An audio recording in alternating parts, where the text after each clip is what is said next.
Bíblias em Mateus capítulo 24. Mateus capítulo 24.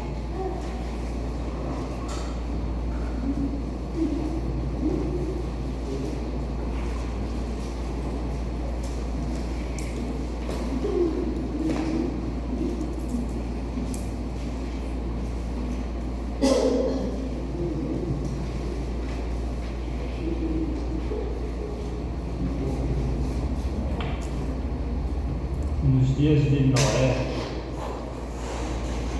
Deus ele fala com Noé e ele dá uma função para Noé. Uma função,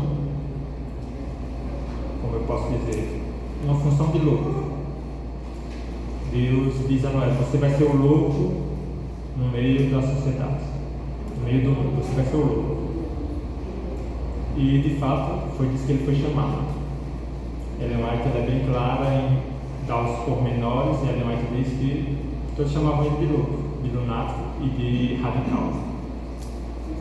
Porque Noé ele pregou algo que não poderia ser visto, que nunca aconteceu antes, e algo impopular, que as pessoas não queriam ouvir. Mateus capítulo 24, verso 37.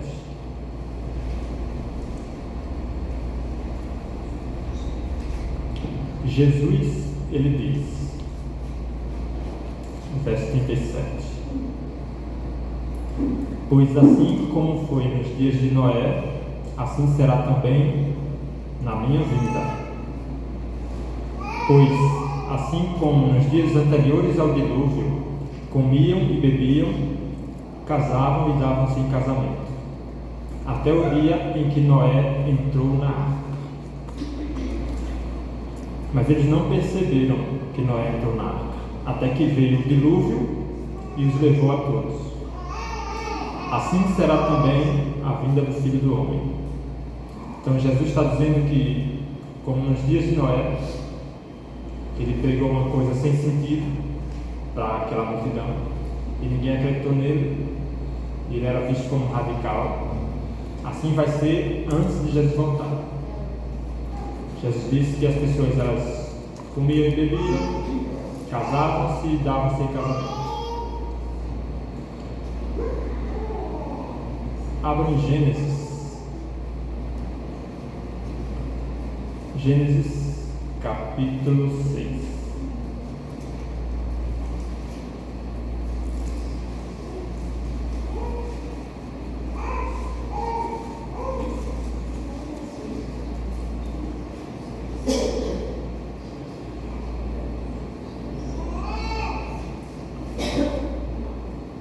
Eu não tenho certeza, mas talvez casar e dar-se em casamento, Deus esteja falando sobre a fornicação. Alguns casam e outros simplesmente ficam se dando em casamento, porque para Deus o sexo ele é casar. As pessoas que vão para uma festa e ficam com 2, 3, ou que ficam com 4, 5 em um mês, cada festa é um diferente, elas estão se casando. Porque para Deus, quando você tem relações com alguém, você casou com ela, porque ambos se tornam uma só carne. Agora você imagina quantos casamentos acontecem, né, diariamente. E com quantos alguns se casam. Tem um canal no YouTube chamado Canal Terceiro Anjo. É muito bom, muito boa essas pregações. Eu estou assistindo um. São 4, é como um documentário. São 4 vídeos que se chamam Nos Dias de Noé. Aí tem parte que Rodrigo Silva fala e outros pastores lá. Eles vão explanando bem detalhadamente essas questões dos dias de Noé, trazendo para a nossa época. E um pastor diz o seguinte, que Deus ele determinou que o homem e a mulher se tornariam uma só carne. E ele diz que tem pessoas que estão se tornando uma só carne com várias outras pessoas. E estão fazendo um bolorado de carne. Uma mistura terrível. pessoas que estão casadas com centenas de pessoas. E isso, numa visão panorâmica, é uma grande mistura. Gênesis capítulo 6, versículo 1 em diante. Versículo 1: Quando as pessoas começaram a se multiplicar sobre a face da terra e tiveram filhas, os filhos de Deus viram as filhas dos homens, que eram bonitas, e tomaram para si mulheres, aquelas que entre todas mais lhe agradavam. Aqui o que Deus está dizendo é que antes do dilúvio, os filhos de Deus viram as filhas dos homens. Os filhos de Deus, nesse caso, são aqueles que serviam a Deus, que ainda estavam servindo a Deus desde Adão ali, a descendência de Adão. E os filhos dos homens eram aquelas pessoas da descendência de Caim que começaram a se desviar de Deus. Então nós tínhamos dois grupos, logo no início da humanidade: os que continuaram servindo a Deus, Adão, Enos, Sete, Enoque. Aquela geração ali servia a Deus, uma pequena minoria. Uma grande maioria ali servia a outros deuses. Já naquela época já tinha gente que dizia que Deus não existia, que são descendentes de Caim e por aí vai. Só que esses homens que não serviam a Deus nessa época, eles tinham filhas, e essas filhas elas não serviam a Deus, então elas se embelezavam, vestiam roupas sensuais, etc. E os filhos de Deus, os homens que serviam a Deus, vendo essas mulheres, acharam elas bonitas e começaram a se casar com elas, que é o que diz aqui no verso 2. Os filhos de Deus, aqueles que serviam a Deus na época de Noé, ou antes dele, viram que as filhas dos homens eram bonitas e tomaram para si mulheres, aquelas entre todas mais que lhe agradavam. Então olhavam, sentiam atração e começavam a se casar com elas. Verso 3: Então o Senhor disse: O meu espírito não agirá para sempre no ser humano, pois este é carnal, e os seus dias serão 120 anos. Quando Deus diz que o homem teria os seus dias apenas 120 anos, Ele está dizendo que, quando Deus falou isso, até o fechamento da porta da arca de Noé seria 120 anos. Então, quando Deus diz aqui no verso 3 que o tempo dessa geração seria 120 anos, Ele está dizendo, Ele já estava vendo que Noé iria pregar 120 anos, construindo a arca e pregando. E depois de 120 anos, a porta da arca seria fechada e esse povo iria se perder.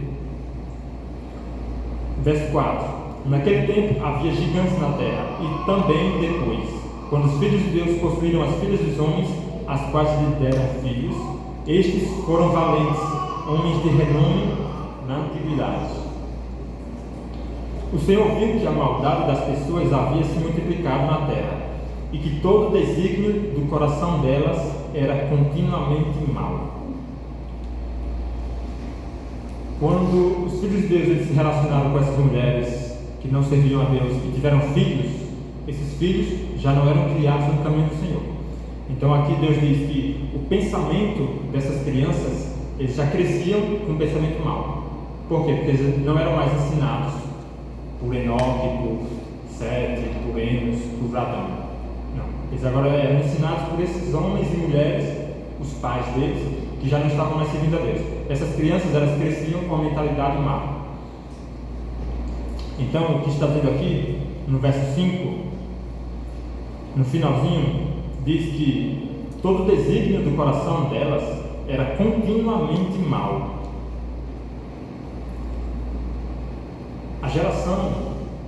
Essa geração, ela se tornou muito má, a ponto de Deus precisar destruir por meio do dilúvio. Mas por que essa geração se tornou má? Porque os filhos de Deus se uniram às mulheres do mundo, as filhas dos homens se misturaram e ali começaram a se distanciar de Deus. Jesus disse, como nós lemos no verso 24 de Mateus, que antes de Jesus voltar seria igual a esse tempo. Igual a esse tempo. Após a Segunda Guerra, em 1945, começou a se iniciar um período em que as pessoas já não teriam mais guerra. Elas viram o que aquilo gerou, viram a loucura que foi a Segunda Guerra Mundial, e as pessoas começaram a se movimentar contra guerras e pedir a paz. Começaram os movimentos mundiais de paz. Criou-se a ONU, a Organização das Nações Unidas, para que não houvesse mais guerra, todos deveriam se unir agora. E em 1960, 15 anos atrás, se fortaleceu um grupo que já vinha se fortalecendo aos poucos, que foi o movimento hippie. O movimento hippie eram pessoas que elas pregavam paz e amor, que o pessoal usa muito hoje em dia. Ainda se usa esse jargão que foi criado pelo movimento hippie nos anos 60. Foi quando surgiu John Lennon com aquele óculos redondo, que é um símbolo, né, dos hippies, que é a roupa largadona, óculos redondo. John Lennon, dos Beatles, e eles pregavam paz e amor.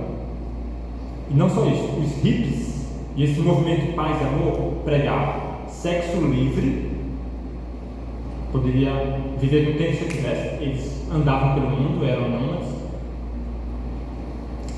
Eles pregavam fim da guerra, coisa boa. Eles pregavam a paz, também uma coisa boa. E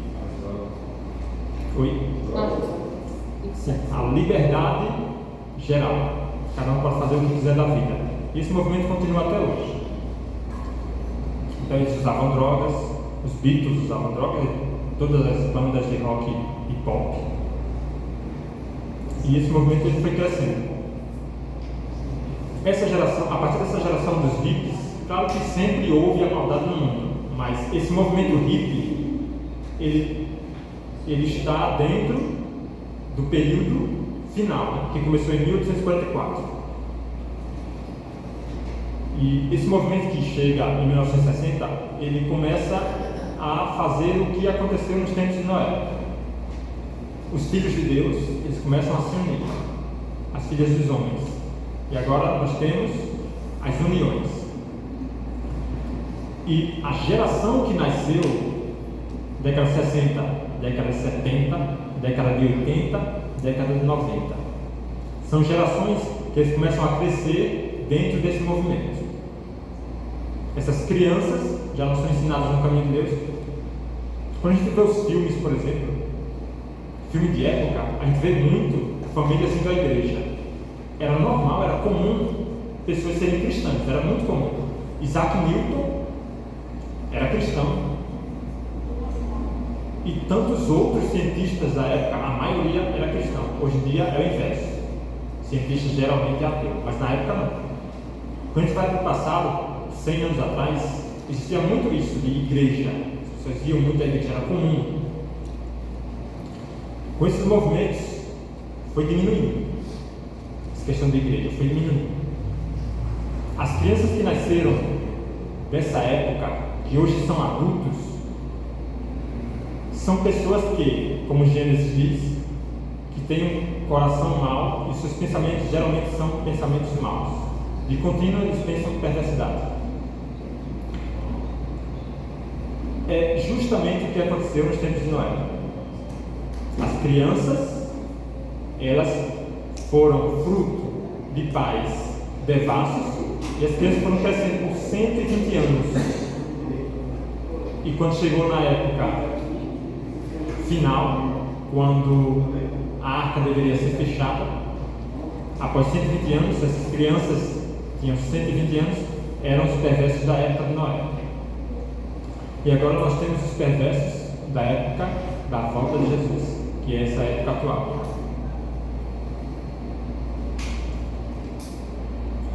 Nós somos agora os anti-pragas, porque eram os antediluvianos, já vieram antes do dilúvio, e agora nós somos anti-pragas. Nós somos aquela geração que está antes das pragas.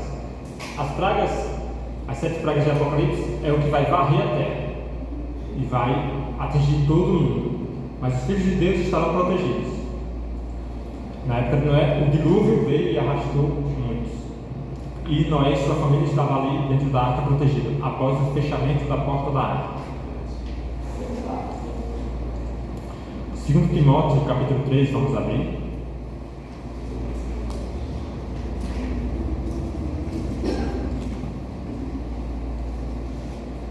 Segundo Timóteo, capítulo 3.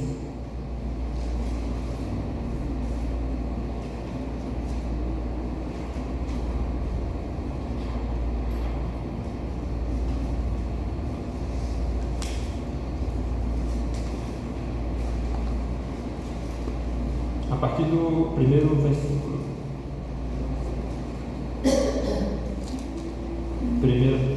2 Timóteo, capítulo 3.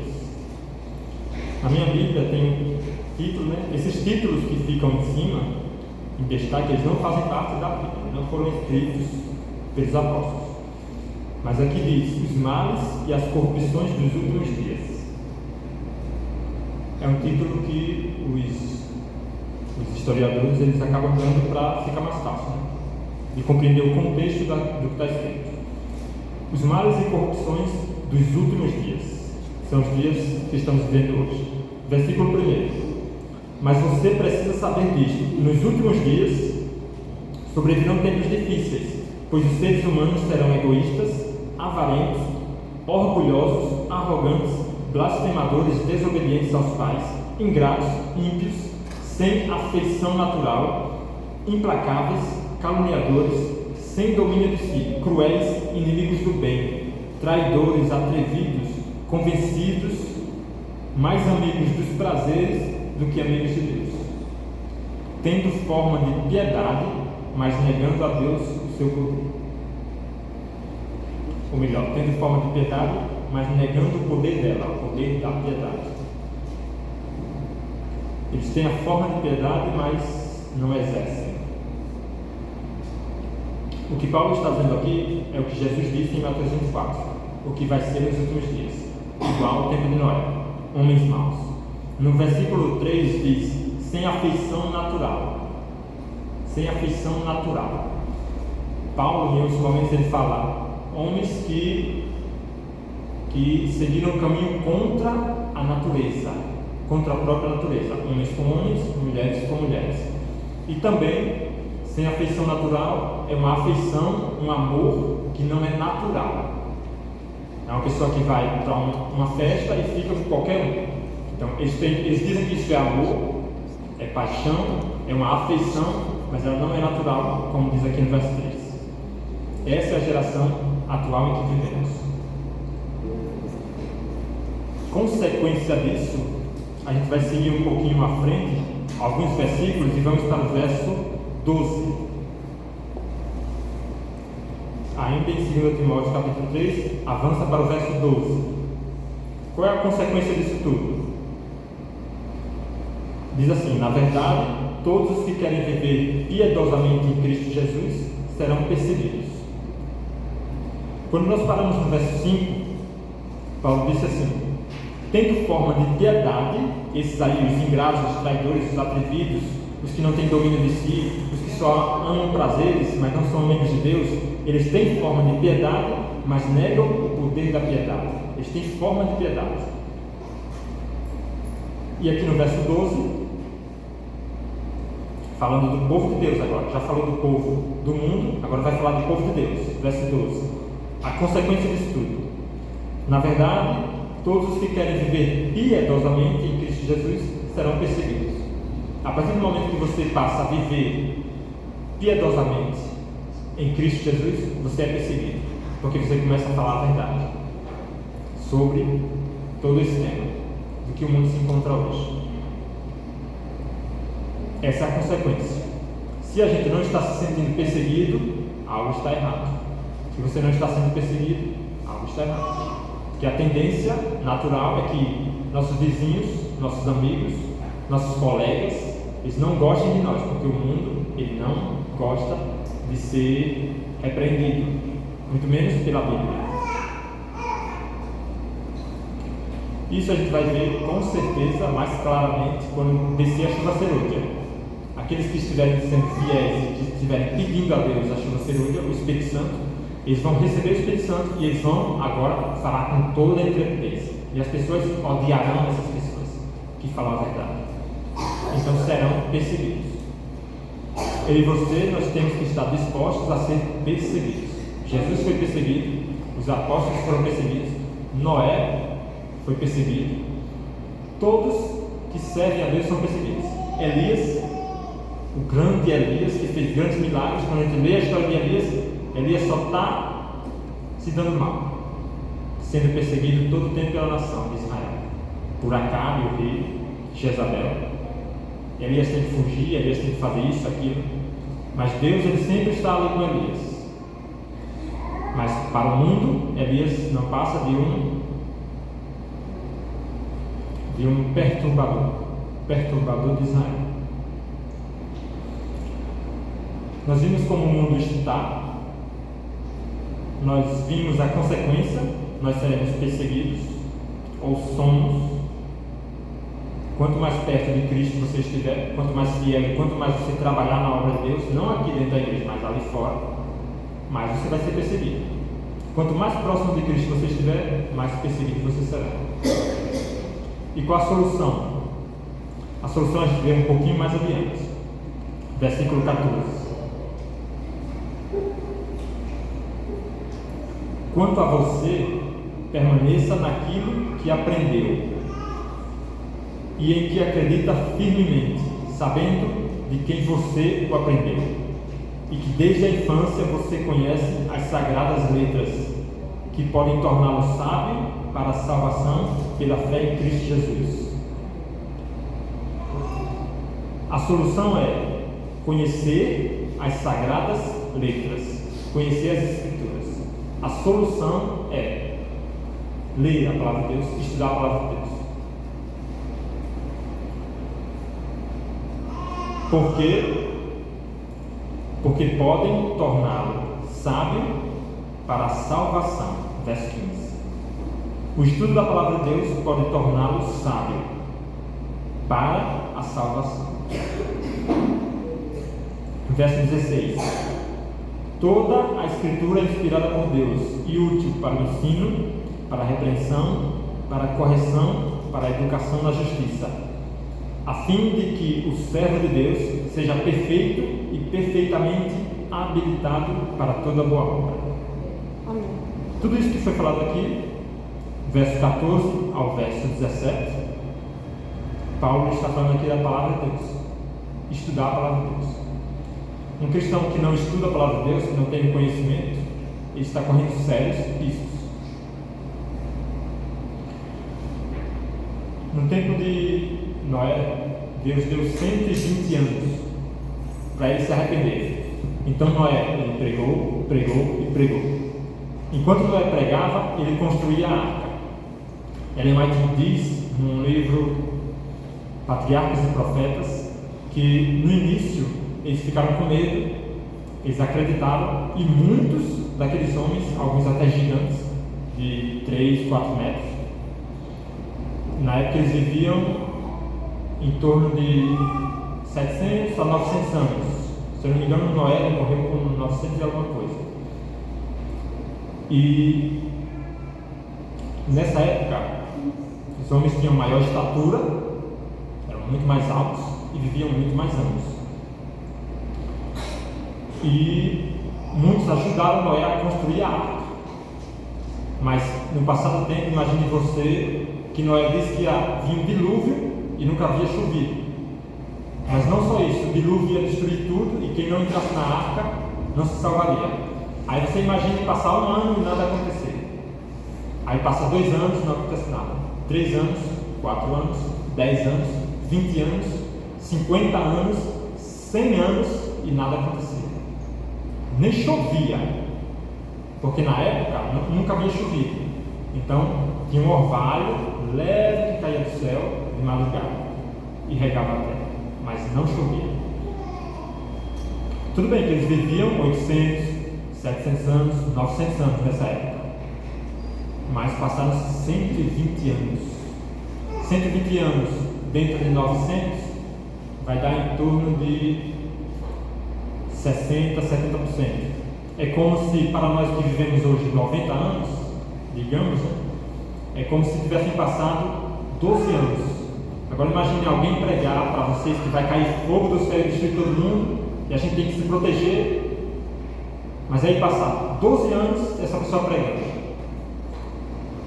Você e eu, nós entraríamos nessa arca depois de 12 anos, se fosse hoje? Se fosse hoje, alguém pregasse que vai acontecer algo, e você tem que entrar em um local que ele construiu, e ele prega 1 ano, 2 anos, 3 anos, e passa 12 anos. Rodolfo tem quantos anos? 12?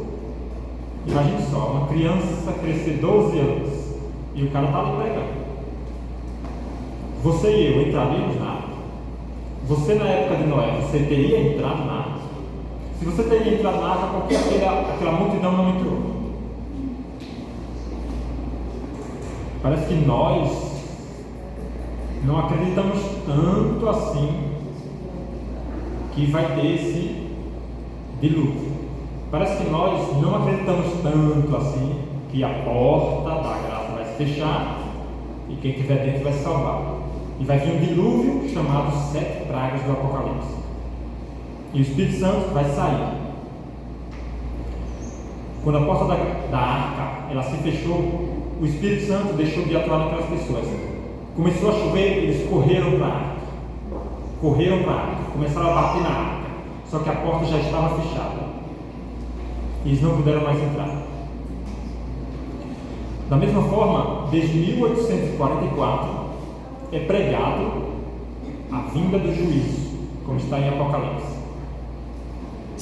Desde 1844 é pregado sobre o sábado, é pregado sobre o Apocalipse, é pregado sobre o decreto dominical. Então, se os antediluvianos tiveram 120 anos, nós, em 2023, nós temos 178 anos. 178 anos que começaram a pregar. E digamos em 170 e poucos anos que Ellen White começou a ter visão e começou a explicar. São muitos anos, e da mesma forma que os antediluvianos ajudaram Noé a construir a arca, mas com o passar do tempo a pregação de Noé foi ficando fraca para eles, da mesma forma Ellen White e os pioneiros pregaram a partir de 1844, só que com o passar do tempo vai esfriando para cada um de nós, vai esfriando. Nós tivemos Primeira Guerra Mundial, Segunda Guerra Mundial, movimento hippie, avanço da tecnologia a partir de, pelo menos da computação, a partir dos anos 90, maior avanço ainda a partir de 2001, maior avanço ainda a partir de 2008. Vocês sabiam que celular com internet, que a gente vai ter redes sociais e tudo mais, começou em 2008 e só os ricos que pudessem comprar tinham. Se tornou acessível para nós em 2012. Para os pobres começaram a ter internet mesmo em 2012. Eu lembro que em 2010 muitos ainda tinham o celular com botão. Lanterninha, botão. É muito recente, o avanço é muito recente. E a pregação está esfriando. Noé está pregando essas loucuras de que vai vir um dilúvio aí, de que vai fechar a porta da graça, de que vão vir 7 pragas, e nós estamos fracos, nós estamos esfriando. Nós somos aqueles antediluvianos que ajudam no início, mas com o passar dos anos a gente vai esfriando. 178 anos 178 anos já está sendo pregado isso, decreto dominical, fechamento da porta da graça, chuva serúdia, derramamento do Espírito Santo, 7 pragas. Ellen White disse que quando a gente visse os sinais, deveríamos nos preparar. Nos anos 60, o Papa enviou um presente para o presidente dos Estados Unidos, um monumento, uma pedra. E o presidente dos Estados Unidos ele rejeitou. Os Estados Unidos em si ele rejeitou, porque os Estados Unidos eles tinham uma rixa imensa contra a Igreja Católica, por causa da era medieval, onde a Igreja Católica perseguiu os cristãos.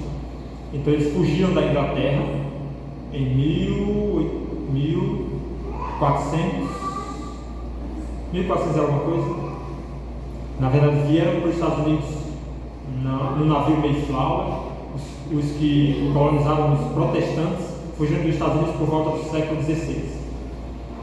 Eles vieram fugindo da Igreja Católica que perseguia.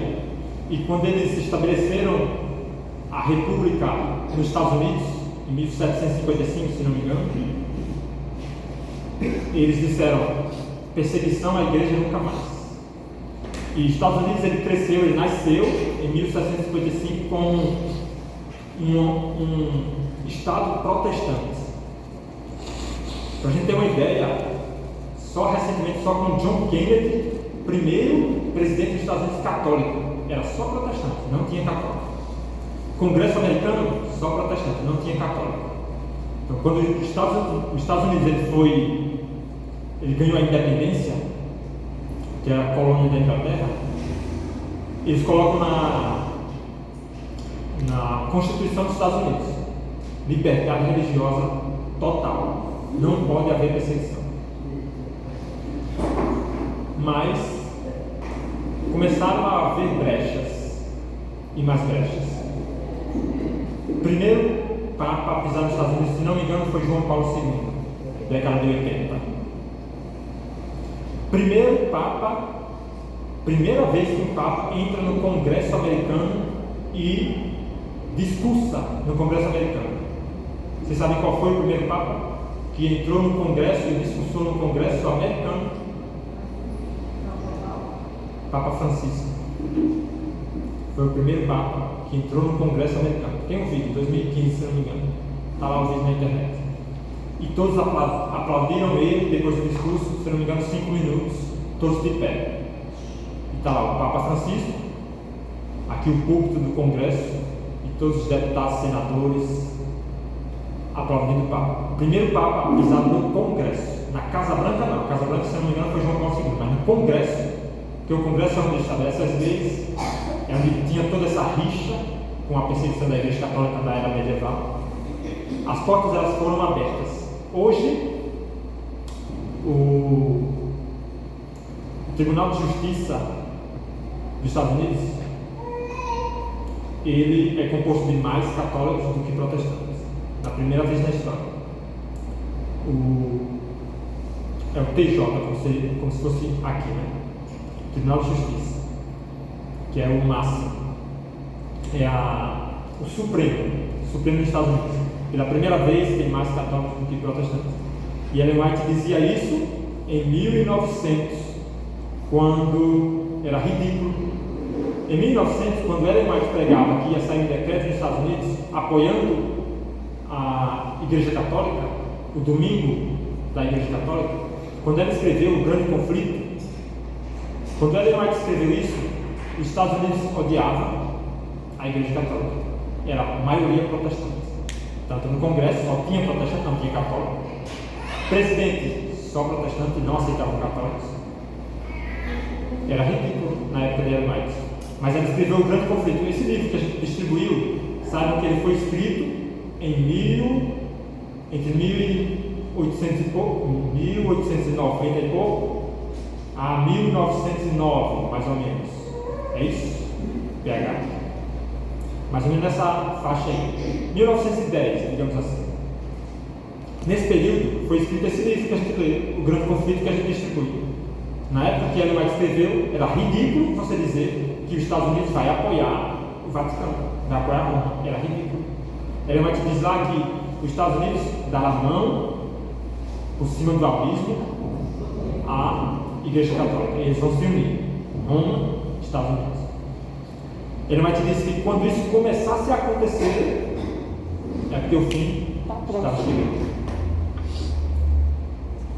Praticamente Ellen White diz: se um Papa pisar no Congresso, vocês querem mais o quê? É isso que Ellen White estava dizendo em 1910, quando era impossível isso acontecer. Porque a Igreja Católica ela perseguiu durante a Era Medieval. E Napoleão Bonaparte, ele, em 1798, o seu general Berthier vai e prende o Papa.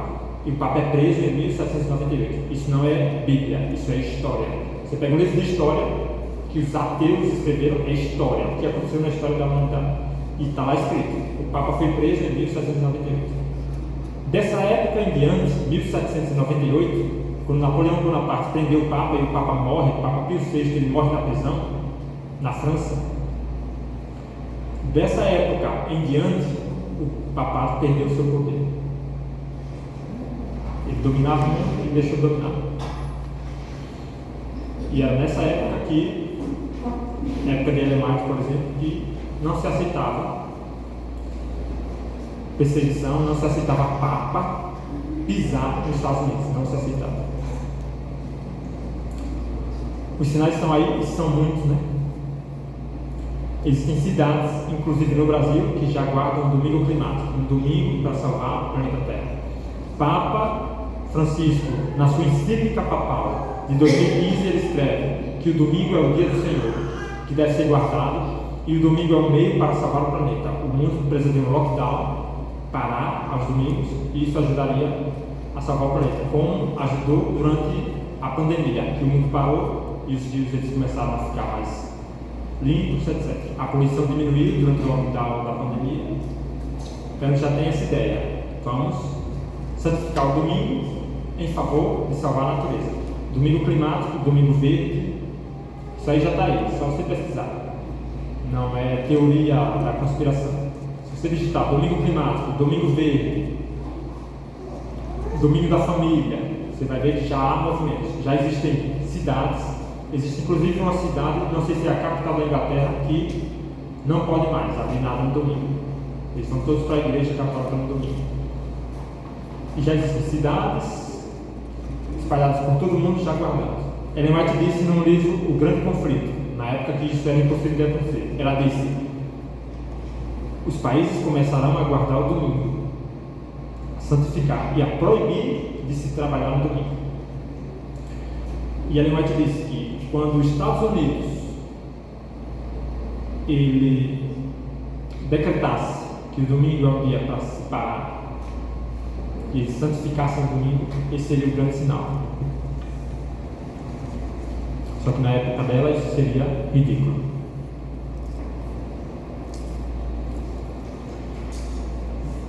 Então a pergunta que fica é: na época de Noé, eu e você entraríamos na arca?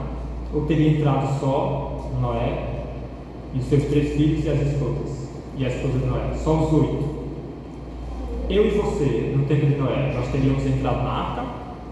Ou teríamos ficado de fora? É interessante quando se pensa assim, né?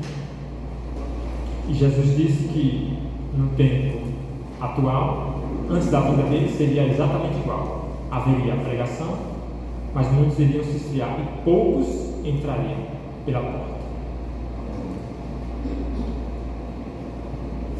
O que nós devemos fazer para nós sermos esse povo? Você teria entrado na cova dos leões? Ou você teria se entregado à pressão? Você teria entrado na arca de Noé? Ou você teria se entregado à pressão? Você teria ficado de pé diante da estátua de Nabucodonosor e caído dentro da fornalha para ser queimado, igual os 3 amigos de Daniel? Ou você teria se ajoelhado também, igual toda a maioria?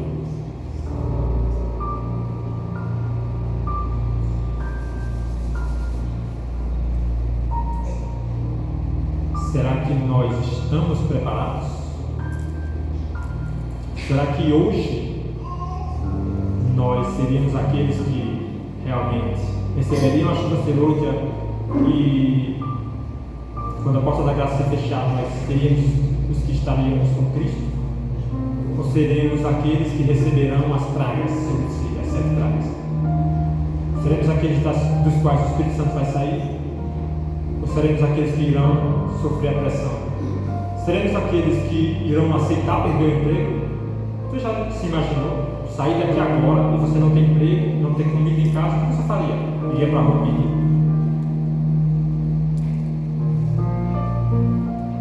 Se alguém toma tudo que você tem, o que você faz? Quando alguém rouba você, rouba sua carteira, o que você faz? O que você sente? Agora imagine você, no momento atual, você ser proibido de trabalhar. Você não tem dinheiro, não tem nada. O que você faz? Para finalizar, nós temos uma única solução. E nós estamos sendo negligentes. Eu falo por mim e falo pelo que vejo. Nós somos negligentes. A única opção que nós temos para sermos aquelas pessoas que vão aceitar no tempo do fim, aceitar essa perseguição, para aceitar perder tudo, só há uma opção: você tem que estar muito forte. Nós estamos fortes. A única opção é a Bíblia. Essa é a única opção. A única opção que nós temos é estudar. Se você não estuda a Bíblia, algo está muito errado. Se você não estuda a Bíblia, está muito errado. Você ora todos os dias? Se você não ora todos os dias, algo está muito errado. Você não consegue orar, não consegue ler a Bíblia, não consegue estudar a Bíblia, você não consegue jejuar, e você está dizendo que quando vier a pressão e você passar fome, não tem como orar, nem dinheiro, nem nada, você está dizendo que você vai aceitar? Eu acho que não faz o menor sentido. Não faz o menor sentido eu e você. A gente às vezes tem preguiça de ler a Bíblia, tem preguiça de orar, tem dia que a gente não ora, não lê a Bíblia, não jejua, mas a gente diz: não, mas eu sei que consegue, eu quero que eu vou. É pelas obras agora, não é mais pelo Espírito Santo em si, agora é pelas obras. Se eu vi algo ali, se o decreto sair dos Estados Unidos, eu estarei pronto. É isso? Você acha mesmo que é isso? Existem pessoas hoje que elas estão orando de madrugada. Existem pessoas hoje. Mas você assiste às pregações, tem pessoas orando de madrugada, fazendo milagres. Tem pessoas jejuando, igual os apóstolos faziam. Existem pessoas hoje, não só adventistas, mas nas igrejas pentecostais, por exemplo, que sobem um monte e vão orar de madrugada. Existem pessoas sedentas. Tem um testemunho de um pastor pentecostal que ele subiu um monte para orar com o pessoal da igreja lá, e o sábado começou a incomodar ele. Ele pediu um sinal, e quando ele estava na praia de madrugada orando, em certo momento eles estavam na beira da praia, chegou um desconhecido e disse para ele que ele deveria guardar o sábado. Aí ele foi pesquisar, foi estudar. Fim de história, esse pastor, ele se tornou adventista e carregou um monte com ele para a igreja adventista. Amém. Existem várias igrejas, pessoas sedentas no mundo, só esperando o momento em que nós, adventistas, iremos pregar para elas. Amém. É o momento do sai dela, povo meu. Sai de Babilônia. Amém. Vem para o lado certo. Durante todo o tempo, desde Adão, Deus ele teve o seu pequeno povo ali, continuava seguindo ele. Pode falar? Aqui em Pipa também. É uma igreja Assembleia de Deus, fechou. Era a Assembleia hoje Adventista de São Miguel. Eu vi isso. Foi ano passado. Pronto. Deus ele tem um povo desde Adão, um povo que permaneceu fiel. Quando Deus viu que ia tudo acabar no tempo de Noé, ele chamou o último que sobrou, Noé. Mas Deus ele não deixa toda a humanidade se perder. Sempre vai ter um pequeno povo. Tinha Daniel no tempo de Daniel, tinha Elias no tempo de Elias, tinha Paulo, tinha os reformadores no tempo da era medieval, quando o mundo inteiro estava se perdendo. Deus ele chamou Lutero, chamou Wycliffe, chamou vários homens para fazer essa reforma. E agora, no tempo do fim, Deus está chamando várias pessoas. Deus está chamando aquelas pessoas que oram, que estudam a Bíblia, que têm o desejo, que jejuam e que buscam o Espírito Santo, porque o único meio de receber o Espírito Santo é pedir, como Jesus mesmo disse: peça e já se usar, se você pedir segundo a vontade de Deus. Esse é o único meio. E para nós que ainda nos sentimos fracos, debilitados, que não estamos fazendo aquilo que nós deveríamos fazer, que era buscar de forma correta, buscar realmente. Para nós temos essa solução. Nós podemos, a partir de hoje, mudar isso, não desistir de buscar, mesmo para nossas falhas. Vez por outra a gente cai, mas cabe a nós ser perseverantes, que são os perseverantes que irão receber a coroa da justiça. Amém. São os perseverantes que continuarão de pé na volta de Jesus. Temos essa solução que Jesus ele deixou para nós: buscar. Não é fazer boas obras, isso não vai adiantar nada. Nós primeiro vamos buscar. Depois que nós buscarmos a Deus, nós receberemos o Espírito Santo. E eu não falo da chuva ser hoje, eu falo hoje. Quando a gente busca hoje, a gente recebe o Espírito Santo. E a gente começa a trabalhar. Quando a gente vai recebendo o Espírito Santo, começa a trabalhar. E as obras, as boas obras, elas vêm como resultado. Resultado de quê? De quando você estudou a Bíblia, quando você orou, quando você jejuou em casa. E você vai buscando a Deus em casa, em segredo. E Deus ele vai te alimentando, te alimentando. E aí você vai sentindo vontade de fazer a coisa certa. E você começa a agir segundo o coração de Deus, segundo a vontade de Deus. E você começa a dizer: já não sou eu que vive, mas Cristo vive em mim. Jesus ele começa a ser mais real na sua vida. Você começa a ser semelhante a Jesus. Mas isso aí não é você que decide, não. É você que busca. Você busca, aí Deus ele começa a transformar você de dentro para fora. Amém. Aí começam a surgir os resultados. Amém. Os resultados. Esse é o conselho que Deus ele dá para nós: buscar. Amém. Esqueça essa história de pregar, cantar, fazer escola sabatina, dar estudo bíblico. Eu vou fazer tudo agora, eu vou fazer isso, vou fazer aquilo. Esqueça isso. Você não precisa fazer nada. O que eu e você a gente precisa fazer é o que Jesus disse que a gente devia fazer. Vai em secreto e ore a Deus. Peça a Deus e Ele lhe dará. Peça e Ele lhe dará. Só isso. Não é fazer algo. Eu estou fazendo pouca coisa na igreja. Não. Isso não importa. O que importa é pedir a Deus. Você vai orar e pedir a Deus. Você vai jejuar. Você vai se esforçar. Você vai de madrugada orar. Nem que seja uma, duas, até você pegar o hábito. Mas você vai pedir. É só isso. Esqueça essa história de que eu não estou fazendo nada na igreja, eu estou fazendo menos, o fulano faz mais. Esqueça isso. Isso aí é resultado. E muitos fazem, mas não tem Espírito Santo. Fazem porque fazem. Criar um hábito de fazer. Mas que nós temos de fato que fazer, nós temos que fazer, é obrigação nossa fazer, é orar, jejuar, buscar. Só. Porque através disso é que Deus envia o seu Santo Espírito. Porque ele disse que enviaria o Espírito Santo a quem pedisse, não a quem trabalhasse na obra. Deus envia o Espírito Santo não a quem tem cargo na igreja, não a quem prega, não a quem canta. Deus envia o Espírito Santo a quem pede. Amém. Por isso que muitos estão recebendo o Espírito Santo, mesmo não sendo adventistas, mesmo não guardando o sábado, estão recebendo o Espírito Santo. O Espírito Santo não é dado a quem é adventista, o Espírito Santo é dado não a quem trabalha na obra de Deus, o Espírito Santo é dado a quem pede. E muitos estão pedindo pelo mundo. Muitos, seja quem for, seja qual for a religião, muitos estão recebendo o Espírito Santo. Cabe a nós pedir, só pedir. Pedir e dar-se-vos-á. Se vocês pedirem de todo o coração, se vocês pedirem segundo a minha vontade, diz o Senhor. Amém. Oremos.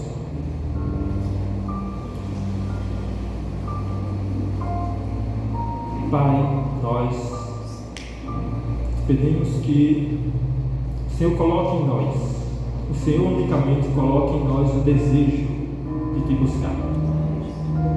Se nós não temos o desejo de ler a Bíblia, se muitas vezes nós temos preguiça de orar, se muitas vezes nós pregamos 1 minuto ou 5 minutos, se muitas vezes nós deixamos de jejuar, se muitas vezes nós deixamos de orar, se muitas vezes nós temos preguiça, que o Senhor unicamente nos dê o desejo de te buscar.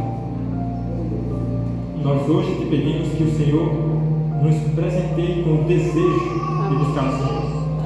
Senhor, nos dê o desejo de ler a Bíblia, nos dê o desejo de estudar a Tua Palavra.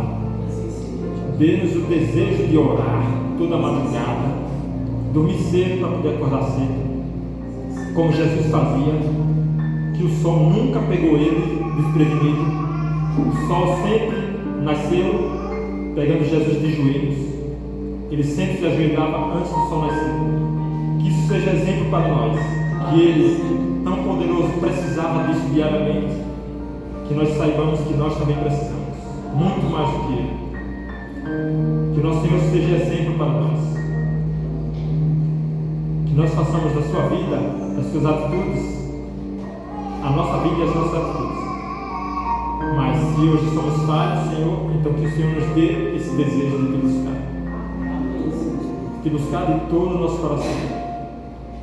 E, Senhor, quando nós viermos a falhar e cairmos novamente, nos distanciarmos novamente, quando nós pararmos novamente de orar, de jejuar, de estudar, que o Senhor nos alcance novamente, pois sabemos que o Senhor nunca desiste. Nos dê o desejo de te buscar a cada dia, a cada nova queda, para que unicamente o Senhor nos transforme. Senhor, derrama sobre nós o Teu Santo Espírito. Derrama o Teu Santo Espírito sobre o Teu povo.